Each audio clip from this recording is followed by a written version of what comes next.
10, 9, 8, 7, 6, 5, 4, 3, 2, Manchester 1, United have 0. reached the promised land.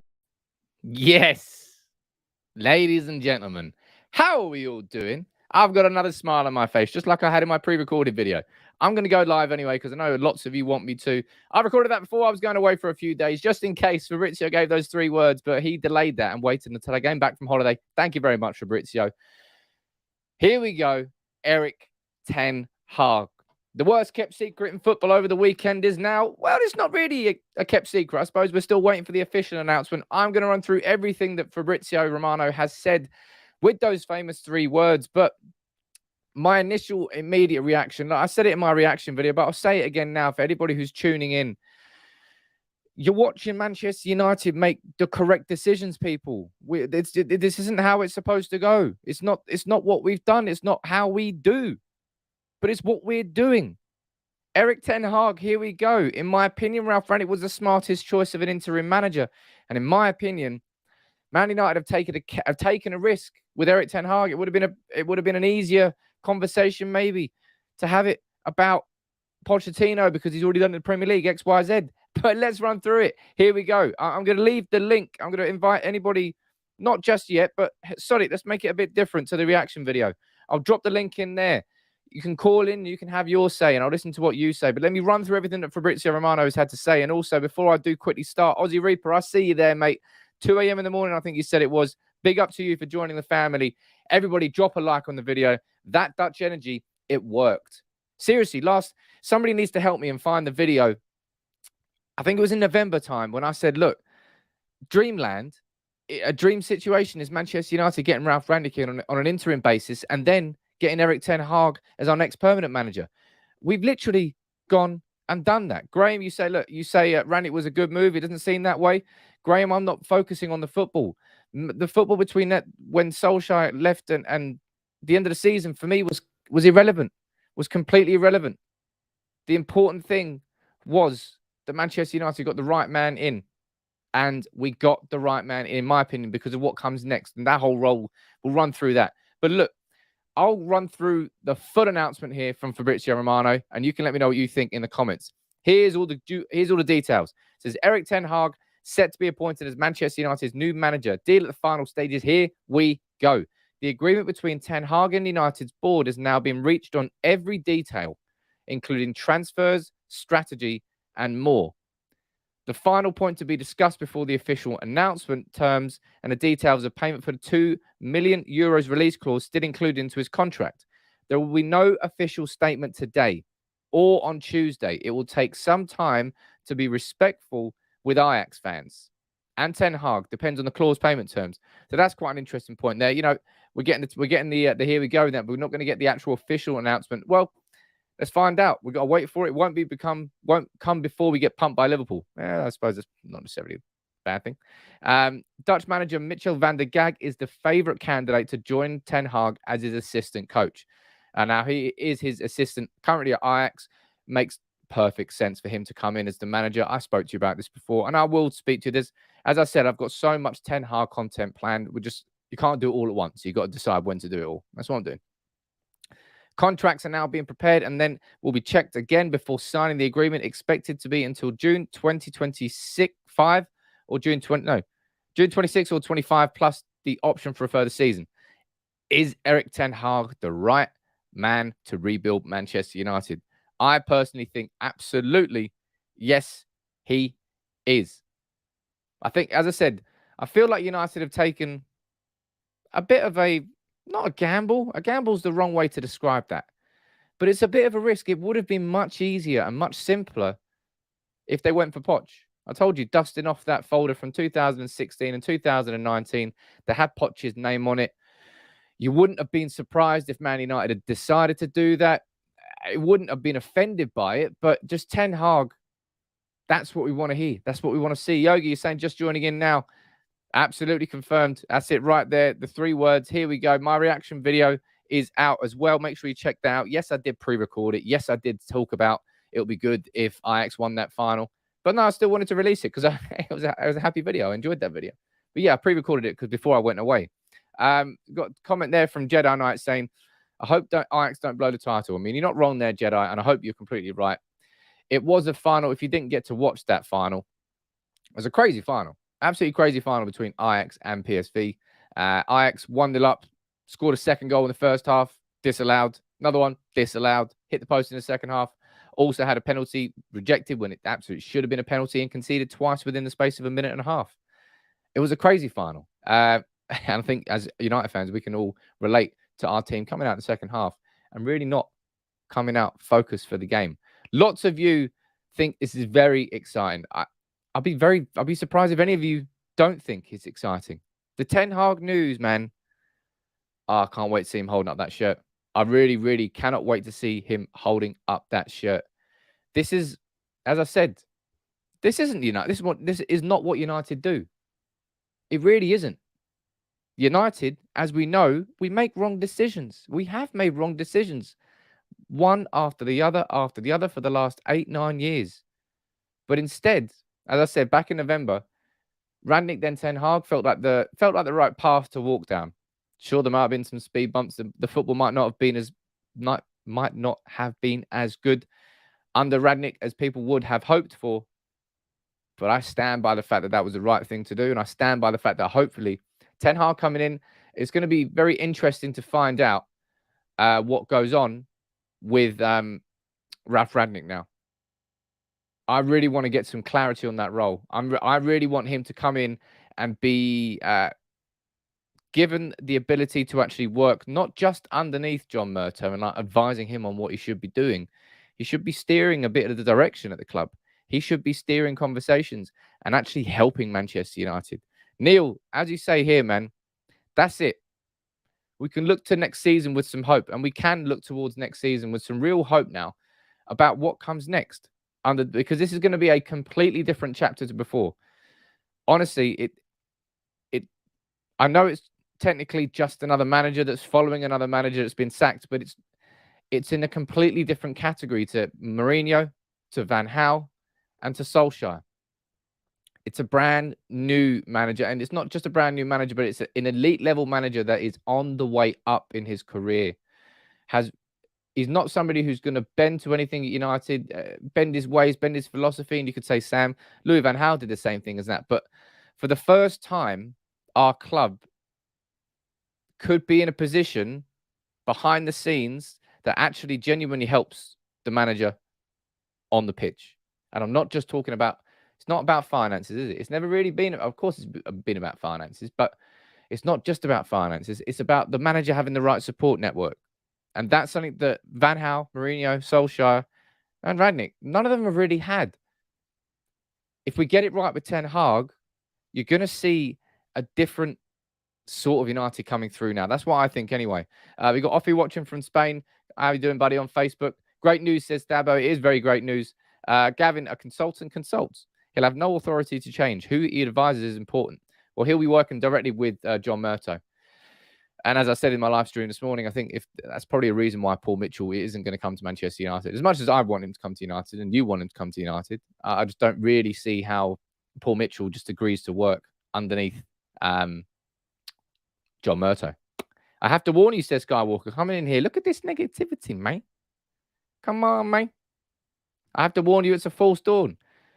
False dawns, we've had plenty of those. Under Solskjaer, I think like 3 times, I was like, hold on. Say it quietly, but look at this United team. Look how we're playing them. All falls out. This is different, man. I absolutely have faith in Erik Ten Hag to come in and just root out the squad. Ole Gunnar Solskjaer did it differently, right? He went with the arm around the shoulder, and you saw that it worked for the first 3 months. Our players played with a degree of freedom that they just didn't have under Mourinho. And as much as that was Solskjaer's effect, it was also the effect of taking the Mourinho jacket off. But Erik Ten Hag, man. I'm just excited. And it's like, Anij, I can see you down there waiting. I'm going to bring you on. I'll see what you got to say, buddy. How you doing there, man? Hey, Sam. Very excited. Excited, mate? I can't hear you, mate. I'm sorry. You're breaking up. Sorry, buddy. So I'm gonna have to pull you back out. But mate, Oh, what's going on there? Still there? Sorry, mate. I couldn't hear you. I couldn't hear you. Anthony, what you're saying over here? You're saying hopefully Ragnick is laying the foundations in a background like Fergie did, would explain our terrible performances, just like Fergie's early years. I hope so. Ragnick, I've said this quite a lot of times before, haven't I? That I just hope we get it right. We're in a position now where we can really, really turn a corner, man. And I know that so many of you, like me, my nose is a bit sore. So many of you are going to have a naturally pessimistic point of view. It's the natural position of a United fan these days, isn't it? Because we've had too many false dawns, we've had too many broken promises, we've had too many frustrations, X, Y, Z. I don't know. This just feels different for me. This feels different. Maybe that's because I'm an eternal optimist, and I do try to see the positives in things. I do. It's a nicer way to live. If you want to be a negative, a real negative, then you can be. Mavy's saying, Sam, you're a full-time Red. Big up for the good work. Thank you very much, mate. I was trying to, enjoy a little bit of downtime on a bank holiday. Never mind, eh? But look, Ten Hag is the announcement that we wanted to hear. Now what comes next? So today's Monday. Obviously, tomorrow we play Liverpool, and we just got to cross our fingers that somehow the players turn up, that we don't get pumped. I think we all fear the worst at Anfield. I certainly fear the worst. You see that I did a video earlier today. Man, how many videos are out today now? That's at 4 today. Jeez. What's my name? Mark Goldbridge. Wait. Let's have a look. Hey, look. Goodbye. I'm really, really trying this. I'm really trying to get Mike on the channel. Something I've started last week, which I'm intent to keep up every single week from now on. That's an interview every single Friday here on United People's TV. Hopefully we can get Mike Vavage on. I'd love to get him on. What else are you saying down here in the comments? Will the Glazers have an influence on him? Previously, yes. Previously, it was Ed Woodward. He did the Glazers' bidding. Look, I've said this before. I feel like I need to keep reiterating points like this. And I'll say it. Let me go full screen on this one. Previously, a few years ago, as I said, every manager before Ralph Rangnick, a manager before Erik Ten Hag. Manchester United's structure has been all completely wrong. The power structure, the influence, the micromanagement from Ed Woodward, from Joel Glazer, it's been completely wrong. No support network for the manager, no support network.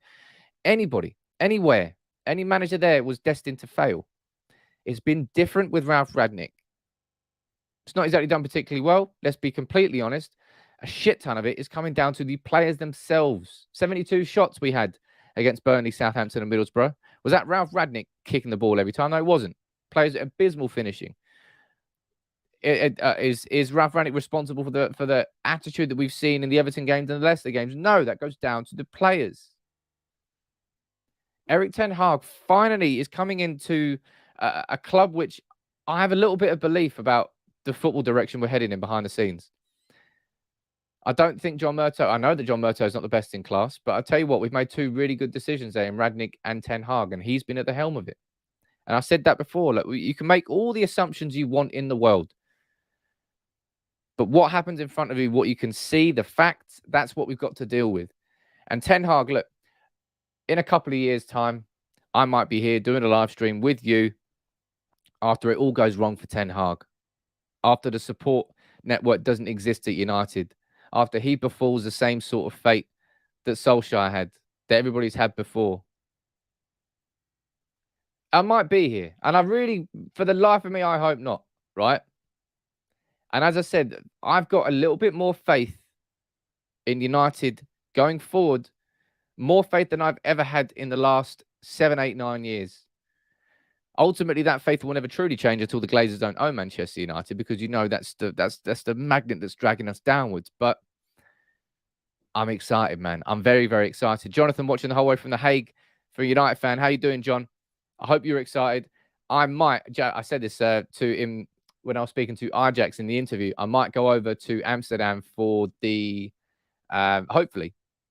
Well, if Ajax win the league, I might go to Amsterdam and go see the parade. See what I want to speak to the Ajax fans. I want to speak to them about Erik Ten Hag. See what the feeling. See the sort of send off he gets, because he will get a cracking send off.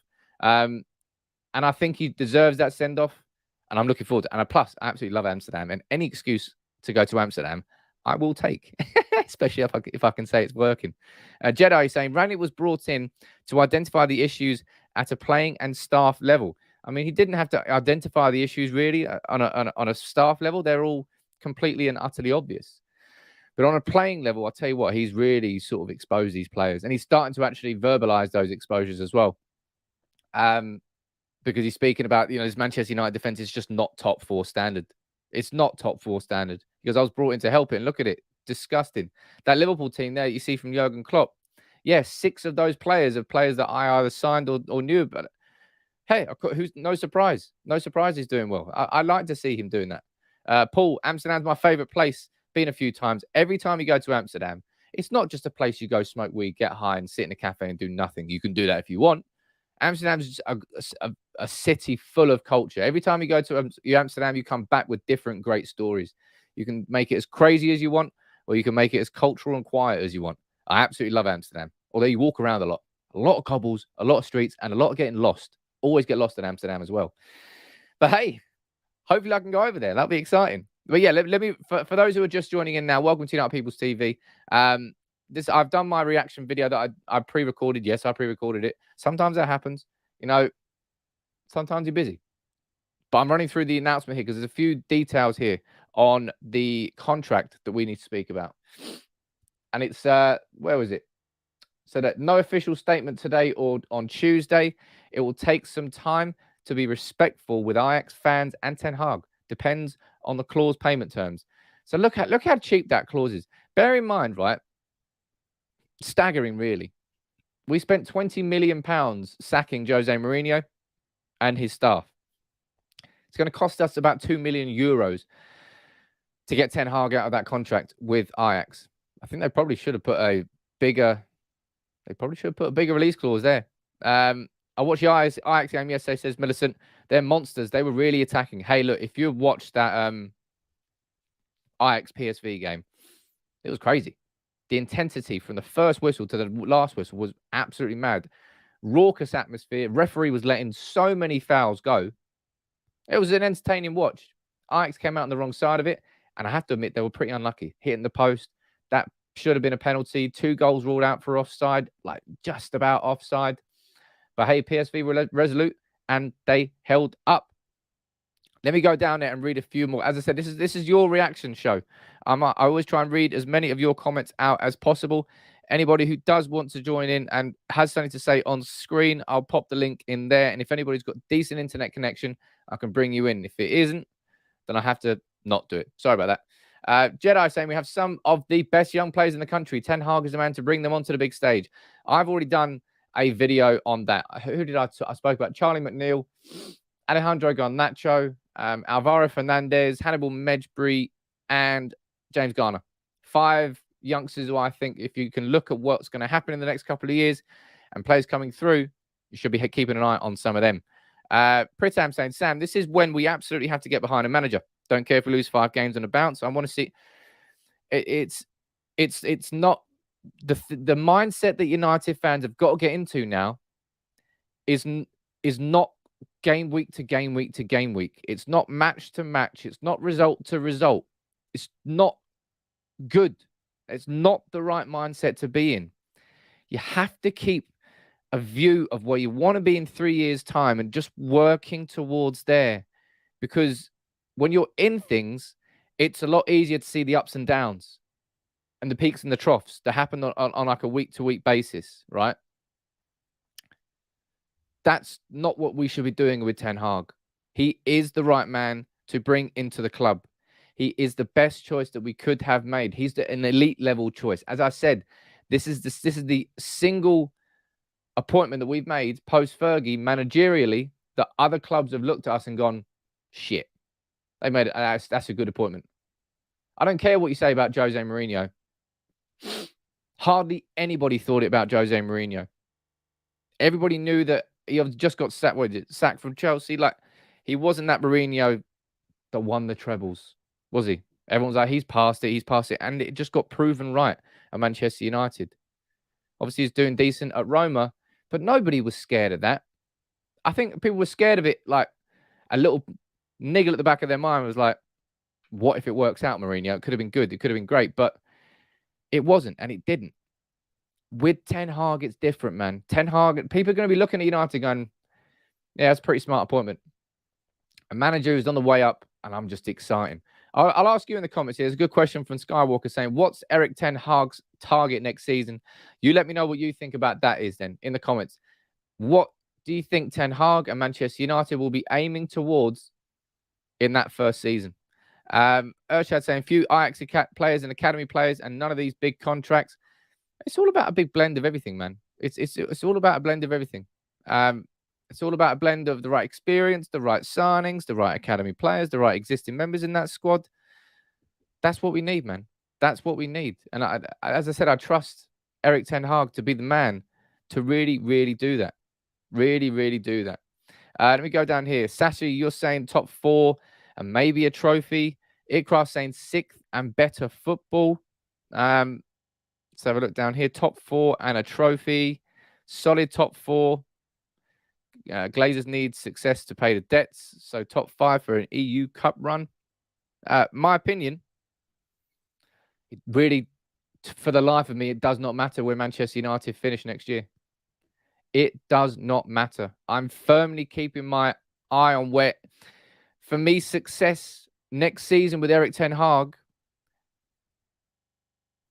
is not linked to silverware.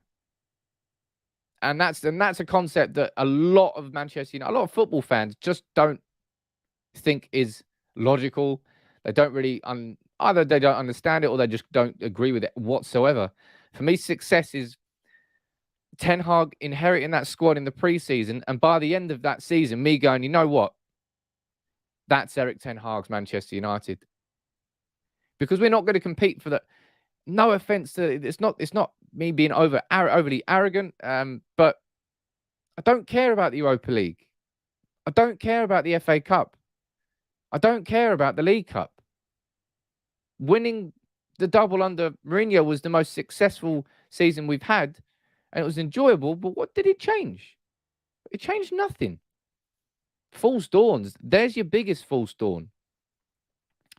Success for me is looking at the end of the next season and going, yeah, man, look at this team that Erik Ten Hag is building. It doesn't happen in one season. There's going to be a lot of speed bumps next year. There's going to be a lot of games where it doesn't work out, right? But he's going to bring a genuine identity back to this Manchester United team that we just haven't had, man, since Fergie. Since Fergie, we haven't had an identity. And that means that week in, week out, even if the football goes wrong, even if the result doesn't go the way it should, even if you lose a game, you look at that team and you go, that is Manchester United. Because we've lost so much of that it's just goddamn easy to come to Old Trafford. It's easy to play against United. You know what you need to do. I'm going to win the game anyway. And that's why we're never going to get anywhere near Klopp and Liverpool and Guardiola and City until that is resolved. And that, for me, is why you can talk about all your top 4s next year if you want. I genuinely don't care. Ideally, we finish in the top 4 so we get back into the Champions League the year after. But that's not the measure of success for me as a fan. So we might clash here on some match reactions or on certain things if it isn't going right. And a lot of you are like, oh, Ten Hag's not the man that he was hyped up to be, X, Y, Z.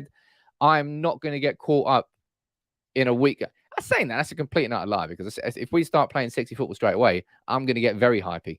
But I'm not going to get overly negative. If I'm being completely honest, I'm going to have a lot of patience for Erik Ten Hag. Man, our football club has operated so badly for so long, right? It has so long. But look, Sashi said, and I'm not saying that we need to look at Liverpool and try and mimic it. It's not the case, but it did take a little bit of time with Liverpool, with Klopp. But Liverpool fans, maybe I should speak to some. I don't really want to speak to them. Jesus Christ, with a game coming up tomorrow. But my guess is they were looking at it going, I can see what Klopp is trying to do. I can see the football that he's trying to bring into this team. I can see the attitude that he has. And week by week, the players are getting a little bit fitter. The players are getting a little bit better. You could see the process. You could see it all working towards it. And I think that's what Manchester United fans need to see with Erik Ten Hag. That's where a lot of us will define whether it's success or not. Now, whether that leads to silverware, we'll find out. But for me, that's not going to be the measure of whether Erik Ten Hag is successful straight away at Manchester United, because he won't be successful straight away. You know how bad this squad is? You know how many holes there are? You know how many things that need to be fixed, let alone things that need to be brought in? The job list is a big one for Erik Ten Hag. I've already done my sort of Ten Hag to-do list. I'm going to have to take a look at the sort of the mistakes that other managers have made that he needs to avoid. I'm going to have a look at tactically, what's he going to do? Going to have a look at signings now, at defensive midfielders. As I said, I was holding back on doing signings until we get some sort of announcement. City wanted Erik Ten Hag. Look, if that had happened, I might have just cried. I wouldn't have cried. But yeah, I did what, and as I said, we have to count ourselves very lucky, timing-wise, that it's worked out. The Guardiola's not leaving City this summer, because if this summer City was leaving Guardiola was leaving City, we'd have no chance. Erik Ten Hag would not have come anywhere near Manchester United, and who could have blamed him? But as I said, you know, something I've also said previously here on the idea that Gary Neville called Manchester United a potential graveyard for reputations at the moment. I said I can understand the concept of that, but also a man of his ambition, a man of Erik Ten Hag's ambition, is looking at Manchester United and going to himself, you know what? I could really, really make myself into a modern day managerial legend here.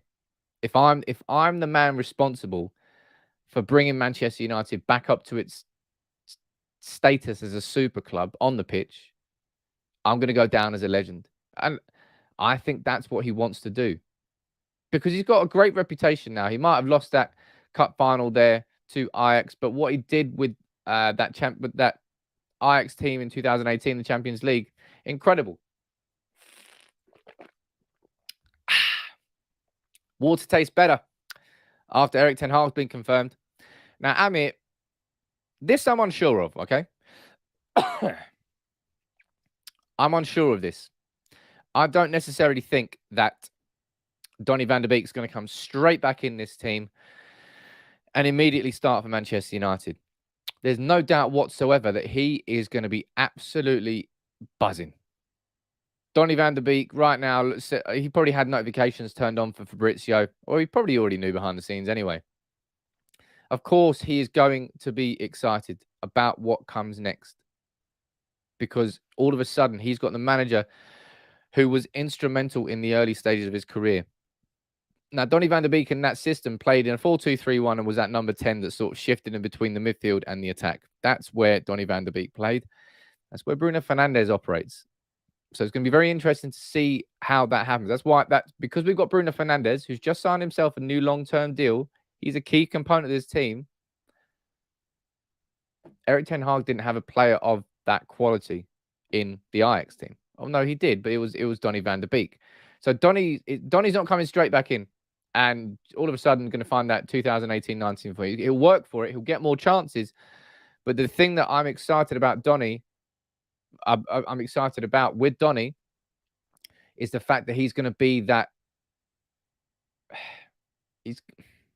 Every manager, when they come in, needs to have players inside that squad that know how to play his football. And no one's going to know it better than Donny van de Beek. He's going to be able to portray the ideas of Erik Ten Hag. And if anybody has any questions, they can go to him. Not that obviously they'll go to Ten Hag and they'll go to Mitchell van der Gag.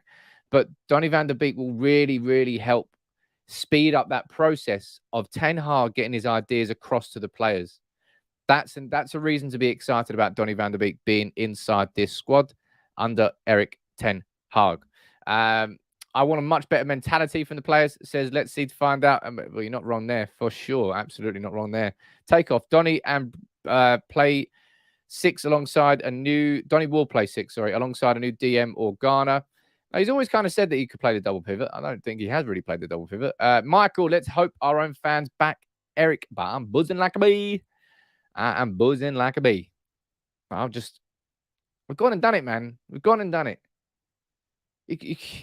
As I said, this isn't how Manchester. We become such a joke and such a circus of a club over the last 8 years that just it feels a bit weird. Genuinely feels a bit weird hearing Manchester United and seeing Manchester United make correct and smart decisions when probably easier decisions could have been made. The Poch conversation would have been a lot simpler. Actually, it doesn't strike me as that it's been that complicated. Obviously, the thing I'm really excited about, I'll tell you what, the thing I'm really excited about with Erik Ten Hag, we go over here and we read a bit more from Fabrizio. It says that the agreement between Ten Hag and Man United's board has been reached on every level, including transfers, strategy, and more. A big thing about Erik Ten Hag has been about the terms of that deal, has been about the fact that he waited to sign that deal because he wanted written confirmation and guarantees inside his contract about what he can and can't do. None of this verbal bullshit. None of this, don't worry about it, Erik. You can have control about everything. Don't worry about you. We won't let you down. Get that in writing. Put that in my contract and we'll have a conversation. That's what he's done. And again, that is a shift. I'm not sure if any other manager... Of course, managers have had vetoes on transfers. I think that existed under Solskjaer. It existed to a certain degree under Mourinho, although I'm pretty damn sure that he didn't sign Fred, so maybe not. Ten Hag changes that. And that's a little bit of power taken away from the non-footballing people at United and given back to the footballing side. Another reason to be excited. Gary Finnegan, how you doing, buddy? He said, I think under Ten Hag, we have to be patient. The only thing I'm expecting from his first season is a start of play and an improvement in recruitment. Gee, that's a hard sentence. I think we will still finish 5th or 6th underneath him. I don't know what my prediction is for next year. I imagine I've got to predict a top 4. But if we don't finish in the top 4, I'm in your camp there, Gary. Success for me is not where we finish next year. Success for me is not whether we win a trophy. If we do, happy days, great. But that's not the success for me. It's stage 1 on this 3-year rebuild, if you want to call it that. In that 3rd year, success is really, really, right now, being in a position of Liverpool or City, competing for the Premier League with 5, 6, 7 games to go. That's what I would consider success in the 3rd year of Erik Ten Hag. Therefore, that's the only goal I'm aiming towards. I'm not going to get distracted by whether we need to finish in the top 4 or not this year. I'm not going to get distracted by whether we need to finish in the top 3 the year after and just progress. I don't care. I don't care if we don't play in the Champions League until... Of course I do care. I mean, who am I kidding? But I'm just not going to get caught up from a week-to-week basis as a United fan about what happens with Erik Ten Hag. My version and my vision of what the success will be for Ten Hag does not change on a game-by-game basis on whether we win or whether we lose. Now, momentum is going to be obvious and it's going to be tough. Mate, Ten Hag's system, right? It might not have worked for Ajax against PSV on Sunday. Ten Hag plays an intense game of football, man.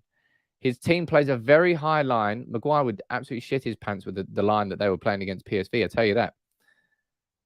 They play with such an intensity that I just don't know what this United squad's going to do. I really don't know what this United squad's going to do. They are going to be so unfit for purpose. That's better. It's a joke. This preseason is going to see every single one of those players throwing up 6, 7 times on the sideline during preseason training. They are going to get, they will have no idea what has hit them during this preseason. And I'm really excited for that. I'm really excited for that. You're saying I'm not pinning my hopes on any manager. No one pins their hopes on any manager, but this is the best situation that we could possibly have hoped for when Ole Gunnar Solskjaer was sacked back in November. That Erik Ten Hag would be our next full-time permanent manager. I'm just over the moon by it. Look, if you can make sure you check I've already done a video on Ten Hag's philosophy, on the framework of what sort of coach he is, on the foundations in which he builds his team, and that's what he has built, 2 teams at Ajax. I'm just excited. I'm going to head over to Twitter now and see if there's any more reaction. Everybody, make sure you drop a like on the video. Come on. Everyone seems so stingy with the likes on United People TV. I've got no idea why. But make sure you drop a like on the video. I'll go over here and see if there's anything else that's been said on Twitter about the Erik Ten Hag story. We have heard this before, but apparently there are work permit problems when it comes to Robin van Persie. I don't know whether Robin van Persie is going to come in. As I said, the fact that his son Shaquille plays for PSV's under 16s and he coaches them kind of makes it a little bit more complicated, if I could be being completely honest. Anthony, I couldn't think of a current squad player that could keep up with the intensity. It was obvious with Rangnick's first game. Bruno Fernandes could absolutely keep up with it. Jadon Sancho could absolutely keep up with it. And so could Rafael Varane. That's off the top of my head. Fred definitely could keep up with it. But just so many of these players just aren't used to running. And honestly, it does make you sound like a Sunday league manager when you talk about Man United's problems, about passion, about commitment, about desire. It's the sort of things that you tell to under 11s before they go out and play on Sunday at 11 a.m. It's a joke. It is a joke, but we have become a joke. And that's why we need such a principled manager. Sorry, not PSV's under 16s, finals under 16s. That's why we need a manager like Erik Ten Hag to come and just not. I don't want him to come in and redecorate. I don't want him to come in and put some new furniture in, strip the wallpaper off, sand it down. I want him to come in with a bulldozer and get it all to fuck. I want him to come in. I don't want a refurbishment. I want a redevelopment. I want a rebuild from the ground up. Cut it right back to the foundation, because there's not too much there that that I would, as I said to you, I think I've said this quite a few times now, there are not many Manchester United players that I would get into an argument in the pub over to defend right now. There just aren't. There really, really aren't. So I just want him to get rid of it all. And I think he will get rid of it all, man. Look, everybody, if you've got any more questions, keep firing your questions in. As I said, this is your chance to have your thoughts up on screen. It's your reaction. Pedro, you're buzzing, my friend. There could be belated being lazy. Ash, you're saying, Sam, who do you think he will bring in from Ajax in terms of players? I personally think if I'm going to choose one, it's going to be Timber. Watching it, there weren't many players that really sort of came away with too much credit from that overall game against Ajax, but I thought Timber was one of them. We definitely need to buy a centre-back if this high line is really going to be able to be implemented properly. The high line will kill this United defence, man. They will kill it. Absolutely kill it. Fullbacks, we probably need to replace both of them. But we won't do that. We won't do that for a while. It's going to be down to, I've already gone on record and said this quite a few times, but I'll say it again. Central defensive midfielder, number one. That's the biggest priority. Number two is a striker. Arguably, it could be central defensive midfielder number one and then centre-back as number two. But given how little options we've got, Cavani's leaving, Martial's leaving, Ronaldo's 37, I don't think you can overlook that centre-forward position. So I think it's got to be central defensive midfielder and then at the same time, a striker and a centre-back. They're the three signings that we need. We should be looking at 3 key signings per summer now under Erik Ten Hag. And I'm not just talking about fluff signings. I'm talking about players who will go through and become our new core going forward. I don't think you can do that all in one summer. You absolutely can't do that all in one summer. I think you can start. Hopefully, look, Tchouaméni is down there. Lots of you are saying there. Tchouaméni from Monaco is clearly one of those midfielders who really could make an incredible amount of difference to this Manchester United squad. It's untold what he could do. And instead, we're fucking playing Pogba as a number 6 with Lingard in midfield alongside Bruno Fernandes against Norwich at home. I mean, what do you expect when you don't make any signings in that position? Jesus, absolutely horrendous. It's going to be an exciting journey, man. And it's a journey I wanted United to go on. Poch would have been a good manager. Still stand by the fact that Poch would have been a good manager, but he just wouldn't have been the right manager. And there is a big difference between good and correct, if you know what I mean. And that's what I'm saying. I've said it all along. But look, I'll tell you what, there's a nice little edit there from United Report. Let me get that bad boy up. Yeah, a little bit of that. Over there you go. Yeah, go on then. Oh dear. Maybe it wasn't that nice actually. I didn't zoom in. I'm zoomed in now, so I may as well put up full screen. Look at that. 4 managers hiding in the background. David Moyes to Louis van Gaal to Jose Mourinho to Ole Gunnar Solskjaer. Poor Ralph Rangnick, not even there on an interim basis. But Erik Ten Hag is the 5th permanent manager that we have appointed post-Fergie. And Frank, you're saying Arnold, Murto, Fletcher, are they still shit? Frank, all I can say about them is that what they have done since November has been correct. They sacked Ole Gunnar Solskjaer. They made the right choice. They brought in Ralph Rangnick. In my opinion, that was the right choice. You might disagree because of the football we've been playing, but I look at him as more of a...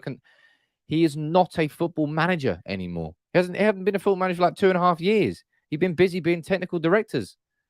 He is a man who works better behind the scenes. And that's why I think I'm yet to be proven that Ralph Rangnick was a majorly smart appointment, because I don't think he's done his best work yet. But my gut tells me I'm going to be proven correctly, and let's hope I am. And then Erik Ten Hag, man. Just Erik Ten Hag. City would have been buzzing. If it was next year, the year after, City would have loved him to replace Pep Guardiola. And that is all you need to... That sentence alone is all you need to... And it's sad that's where United have come from, that we have to look at that as a measure of right decisions and wrong decisions. But if the fact that City would have taken him in and replaced Guardiola with Ten Hag and happily done it, it goes to show the quality of the manager that we have just brought in.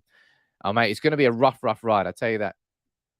This preseason, I wish that no offense to Thailand or Australia and anybody who's managing to get to go to see those games, but I wish we weren't doing that. I wish that we were just staying in England. I wish that he'd just had 5-6 weeks to drill these players, fitness, systems, tactics, work at it. And no doubt that he will be. And that is the one benefit, I suppose, of having the Winter World Cup this year. We don't have an international tournament, although we'll have anyway, because we had the delayed... I don't really know.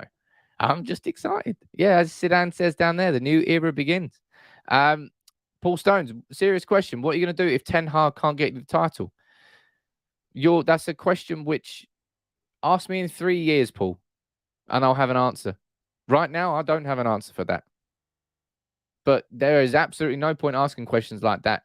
Hypothetical questions... That's because that's a concept. Then you start worrying about things that haven't happened. And you start worrying about hypothetical situations. It's a bit weird. It's a bit odd. I know people do it in life, but I don't get the point in it. You worry about what you can answer, what you can focus on. And whether or not Ten Hag wins a title in 3 years, that's irrelevant. Next season, it's all about weeding out this squad, getting rid of that mentality, getting rid of that entitlement that these players have, and bringing in something new, laying down new carpets, starting to get United to play, whether it's playing Norwich at home on a Saturday at 3 p.m. or whether it's playing under the floodlights in Europe at 7:30 on a Wednesday or Thursday, wherever it is, whoever we're playing, no matter how big the game, no matter how small the game, no matter whether we're home or away, midweek or at the weekend, Man United have to be identifiable as Manchester United from now on. That's what we all want to see. Week in, week out, going, that's Ten Hag's team. That was better than it was last week. That's what we want to see. Sean, you're going to have a party for getting rid of... Mate, I had that party a long time ago. I even think I had a couple of cans on the actual live stream. Absolute cans. 2022-23 will be a chaos for any football team. So wait for a performance like Liverpool did in 2020. I don't know. Man United won't be doing... Look, do you think... No, I do not think we can win the title in less than 3 years. Absolutely not. Not unless there is a significant drop-off by Liverpool and City. The level that they're at this season, Manchester United are 3 years away from sticking to a plan, from focusing and allowing a manager to build and build and build and build and build. Then we'll be in that conversation. I must have been overhyping it when I said that we were one central midfielder away from competing with Liverpool and City. Because the reality is, looking at it, really? Were we one away? I don't know. Jibak, you're saying it's important to manage expectations. Next season, we need to get top 4 comfortably while reducing our wage bill and hopefully lifting a cup. You can't say manage expectations and then say top 4 and a cup.